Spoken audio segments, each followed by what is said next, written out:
Hello Mila, hello Jack, hello everybody else who's watching, and welcome to Storytime with Grandad. Today's book is from the Wombles, and it's the Wombles, The Ghost of Wimbledon Common. It was early one morning. Orinoco, Bungo and Tomsk were all getting ready to tidy up Wimbledon Common. "Off you go, young Wombles," said Great Uncle Bulgaria. "But wait a moment, where's Wellington?" "Sorry," said Wellington, hurrying out of the burrow and tripping over in his excitement. "But I've just finished my new invention. It's a kind of washing up machine. There's just one problem. There's a lot of soap bubbles coming out of it." Not far away, a newcomer to the common was busy working on her treehouse.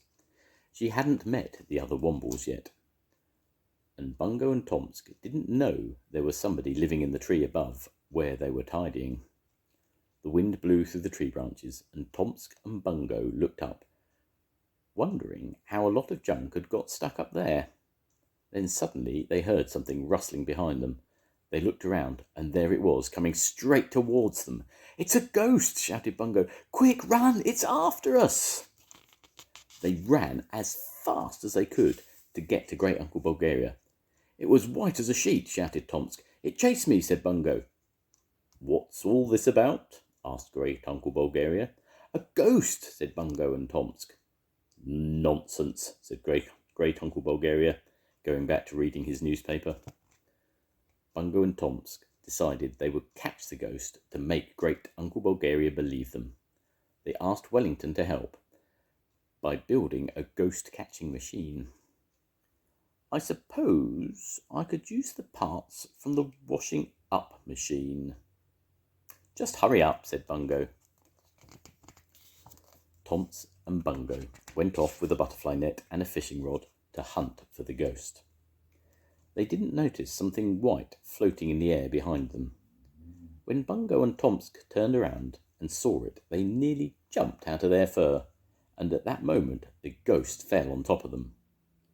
There was a wild scramble, and then Bungo managed to crawl out from underneath it. "It isn't a ghost," he said. "It's just an old sheet." Now, while all this was going on, Wellington had been making his ghost-catching machine.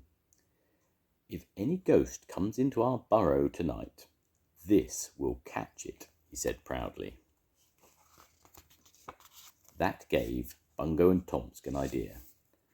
They put their heads together and decided to pretend to be ghosts that night. So when everyone was asleep, they climbed out of bed and put sheets over their heads. "I'm a ghost," said Bungo. "Woo!" "I'm an even bigger ghost," said Tomsk. "Woo!" But no one woke up to see the ghosts. So Bungo and Tomsk tiptoed through the burrow until they reached the kitchen. And there on the table were some of Madame Cholet's special clover buns. They had to stop being ghosts for a minute, just so they could eat one each. Delicious. But at that moment, Madame Cholet came into the kitchen. "Aha," she said. "Two ghosts trying to steal my buns. Stop!" And she chased the ghosts around the kitchen and then out into the hall. And as they ran around the corner, Bungo and Tomsk threw off their sheets. Tobermory heard the noise and came out of his workshop. He held up the sheets. "These are your ghosts, Madame Cholet," said Tobermory. "Wait a minute. What's that noise I can hear?" The noise was a banging on the burrow door. In the middle of a storm, with lots of thunder and flashes of lightning, Tobermory threw open the door, and they all looked out nervously. There, right in front of them, was a ghost. Everybody was very startled for a moment, and then the ghost threw off its cloak. "Hello, my name's Aldina, and I've just come to live in the treehouse. I hope you'll let me shelter from the storm. Oh, that's my sheet you've got there. It blew away this morning." "I'm very sorry, your ghostliness," said Bungo, and everybody started to laugh. But that wasn't quite the end of the ghosts, because much later that night, when everybody was tucked up in bed, Wellington's ghost catcher started to flash its light. Everybody woke up. Bungo called out, "Madame Cholet, please come and turn off the machine. We don't want any more ghosts in our burrows. Ever." The end. Goodbye, Mila. Goodbye, Jack. I'll see you soon. Goodbye, everyone. Bye.